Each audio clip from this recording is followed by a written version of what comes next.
Hello and welcome guys, नमस्कार। एक बार फिर से आप लोगों का बहुत बहुत स्वागत है अपने इस YouTube चैनल के ऊपर। और आज की इस वीडियो के अंदर हम डिस्कस करने वाले हैं काउंसलिंग से रिलेटेड आपके सारे डाउट्स के बारे में। आप पूछते हो कि काउंसलिंग कितने टाइप की होती है, वो मैं आप लोगों के लिए बताने वाला हूँ। आप कहोगे कि काउंसलिंग के अंदर हमें क्या क्या करना होता है, वो मैं आप लोगों के लिए बताने वाला हूँ। तो आज की ये वीडियो बहुत इंफॉर्मेटिव होने वाली है उन सभी स्टूडेंट्स के लिए जो जेईई मेंस का एग्जाम क्वालिफाई कर चुके हैं और इवन दो जो कि आने वाले 26 तारीख के दिन एडवांस का एग्जाम देने वाले हैं। उसके कुछ दिन बाद एडवांस का रिजल्ट आ जाएगा, देन उसके बाद काउंसलिंग प्रोसेस स्टार्ट हो जाएगी। उस काउंसलिंग प्रोसेस में आपको क्या क्या चीजें ध्यान रखनी है, वो आने वाली अपकमिंग वीडियोस के अंदर मैं सब कुछ बताने वाला हूं। तो ये सीरीज आप लोगों के लिए बहुत इंपॉर्टेंट होने वाली है। तो इस चैनल को अगर आपने सब्सक्राइब नहीं किया हो तो मेक श्योर आप सब्सक्राइब कर लें और वीडियो को भी लाइक कर दें और आगे की वीडियो एंजॉय करें, बने रहिए। तो गाइस, सबसे पहले आप लोगों के दिमाग में ये आता है कि काउंसलिंग होती क्या है। तो मैं आपको बताऊं कि काउंसलिंग वो प्रोसेस होती है जिससे कि आपको देश की 23 IITs, 31 NITs, 26 IIITs and 36 GFITs के अंदर एडमिशन मिलता है फॉर बीटेक के लिए। लेकिन इसके लिए क्राइटेरिया ये होता है कि आपके 12th में 75% एंड आप जेईई मेंस और जेईई एडवांस के अंदर क्वालिफाई होना चाहिए। आप जेईई मेंस के अंदर भी क्वालिफाई हो तब भी आप इसका फॉर्म फिल कर सकते हैं और जेईई एडवांस के अंदर भी। आप लोगों को अलग अलग एग्जाम के हिसाब से अलग अलग कॉलेज अलॉट होंगे, वो मैं आपको आगे बताने वाला हूँ।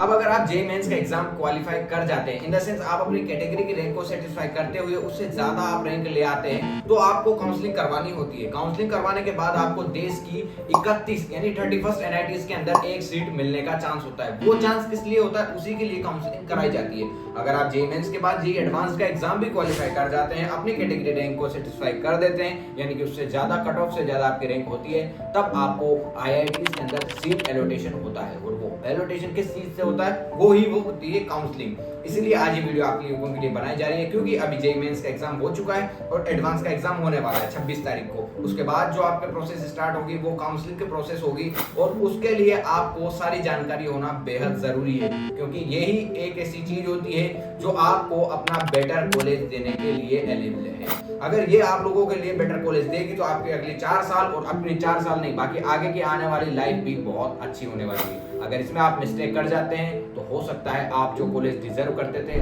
वो आपने मिस कर दिया हो। तो ये बहुत ही इंफॉर्मेटिव वीडियोस होती है जो कि काउंसलिंग से रिलेटेड होती है, क्योंकि बच्चा साल भर मेहनत करता है, साल 2 साल 3 साल मेहनत करता है, लास्ट में रिजल्ट भी ले आता है, बट कभी कभी लैक ऑफ नॉलेज की वजह से उसका काउंसलिंग में गड़बड़ हो जाती है और उसी वजह से उसको वो कॉलेज नहीं मिल पाता जो वो डिजर्व करता है। तो अभी जैसे आपका एग्जाम खत्म हो जाएगा जेईई एडवांस्ड का, उसके बाद जो काउंसलिंग स्टार्ट होगी उसका नाम है जोसा काउंसलिंग। इसके बाद होती है CSAB काउंसलिंग। दोनों काउंसलिंग के बारे में मैं आप लोगों को बताऊंगा। देखिए, पहले जो काउंसलिंग होती है उसका नाम है जोसा काउंसलिंग। इस काउंसलिंग के अंदर होते हैं 6 राउंड, पूरे टोटल 6 राउंड इसके अंदर होते हैं और CSAB काउंसलिंग के अंदर होते हैं 2 राउंड। पहले जोसा काउंसलिंग कंडक्ट होती है। जोसा काउंसलिंग के अंदर जिन जिन बच्चों को कॉलेज अलॉट हो जाता है वो अपना कॉलेज लेके अपनी फीस जमा करवा देते हैं कॉलेजेस की और अपना सीट फिक्स कर लेते हैं। जिन बच्चों को जोसा काउंसलिंग के अंदर सीट नहीं मिल पाती है उनके लिए 2 स्पेशल राउंड कराए जाते हैं, उनको बोला जाता है CSAB राउंड। वो जोसा काउंसलिंग खत्म होने के बाद में कराए जाते हैं और CSAB में यकीन मानो बहुत लास्ट रैंक तक भी कॉलेज मिल जाता है। तो जिन बच्चों के थोड़ी रैंक कम हो वो इस बात का ध्यान रखें कि वो CSAB काउंसलिंग का फॉर्म जरूर से फिल करेंगे। आपको भी पैनिक नहीं होना है। जब जोसा काउंसलिंग खत्म हो जाएगी उसके बाद जो जोसा वाला पोर्टल होगा उस पोर्टल को हटा के आपको CSAB पोर्टल पर जाना होगा और वहां पर एक फॉर्म फिल करना होता है।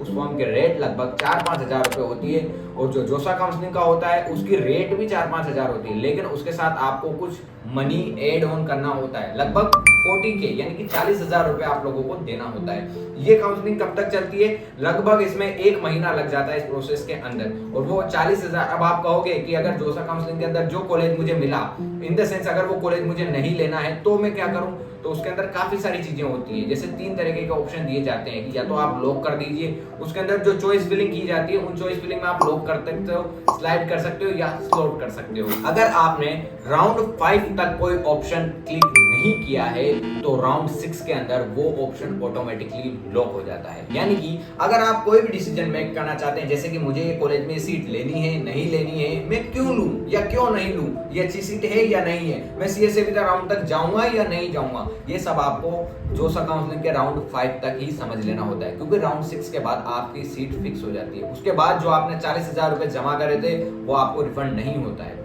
यानी कि आप लोगों ने जो 40,000 रुपए रिफंड करे थे वो आपको अगर रिटर्न चाहिए उसमें से 4 या 5,000 रुपए कट के वो आपको रिफंड हो सकता है, लेकिन 5th राउंड तक।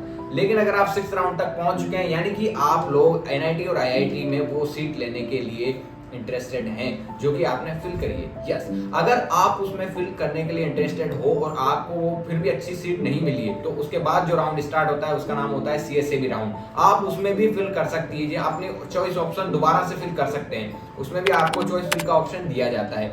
एक बार 2 राउंड होते हैं स्पेशल राउंड, उन दोनों स्पेशल राउंड के अंदर आपको कौन सी ब्रांच कौन से कॉलेज के अंदर अलॉट होती है वो देखी जाती है। उसके अंदर जो सेकंड वाला राउंड होता है वो आपका फुल एंड फाइनल राउंड होता है। उसके बाद ना तो कोई चेंजेज होता है, ना ही उसमें कोई चेंजेस किया जा सकता है, उसको कोई चेंज नहीं कर सकता, वो आपका फुल एंड फाइनल होता है। उसके बाद भी आपको फीस रिफंड नहीं होती है। ये बात बहुत ध्यान रखने वाली बात है। अभी मैंने आप लोगों के लिए बताया कि काउंसलिंग कितने टाइप की थी, एक थी जोसा काउंसलिंग, एक थी सीएसएबी काउंसलिंग। उनमें मैंने सारा फी प्रोसेस बताया कि जोसा काउंसलिंग में 40,000 रुपए लगते हैं और सीएसएबी काउंसलिंग में लगभग 4,000 रुपए के लगते हैं। पहले जोसा काउंसलिंग होती है, उसमें जिनको सीट मिल जाती है वो अपनी सीट लेके कॉलेज ले लेते हैं। उसके बाद में जो काउंसलिंग होती है उसका काउंसलिंग का नाम है सीएसएबी काउंसलिंग। जिनको जोसा में सीट नहीं मिलती है वो सीएसएबी के राउंड तक जाते हैं। बट अगर आपको भी थोड़ी रैंक कम हो तो मैं यकीन से कहता हूं कि आप भी सीएसएबी तक राउंड तक जाएं, क्योंकि उसमें लास्ट रैंक तक भी कॉलेजेस मिल सकते हैं। आज की इस वीडियो के अंदर अपन ने बहुत कुछ जाना कि क्या काउंसलिंग होती है, कितने टाइप की होती है, उसके अंदर अपन को क्या क्या करना होता है, कितना फीस देना होता है, कितना टाइम ड्यूरेशन लगता है। आने वाली वीडियोस के अंदर मैं आप लोगों के लिए चॉइस फिलिंग से रिलेटेड कई सारी वीडियोस लाने वाला हूं। एंड उसके अलावा डॉक्यूमेंट्स इनमें क्या क्या चाहिए होता है, उसके अलावा जो अपने फिजिकल रिपोर्टिंग होगी उससे रिलेटेड भी वीडियो इस चैनल पे आपके लिए आने वाली है। तो प्लीज इस वीडियो को जितना हो सके शेयर करो अपने दोस्तों में और इस बंदे का थोड़ा सपोर्ट करो, यानी कि चैनल को अपने सब्सक्राइब कर लो। और वीडियो अगर आपको पसंद आई हो, अभी तक आप हमारे साथ जुड़े हुए हो, तो आपका बहुत बहुत धन्यवाद। वीडियो को लाइक कर देना और अपने चैनल को सब्सक्राइब पक्का से कर लेना, क्योंकि मैं आप लोगों के लिए अब स्टार्ट कर दिया हूँ। आप लोगों के लिए कॉलेज वगैरह बताना शुरू कर दिया जाएगा और सब कुछ बिल्कुल फ्री होगा। ना आपको कोई पैसा देना है, ना कुछ करना है, बस वीडियो पे आना है, क्लिक करना है, देखना है और लाइक करना है, सब्सक्राइब करना है, चले जाना है। Bye bye. एक बार फिर से मिलेंगे आप लोगों से नेक्स्ट वीडियो के अंदर। आज के लिए बहुत बहुत धन्यवाद, शुक्रिया।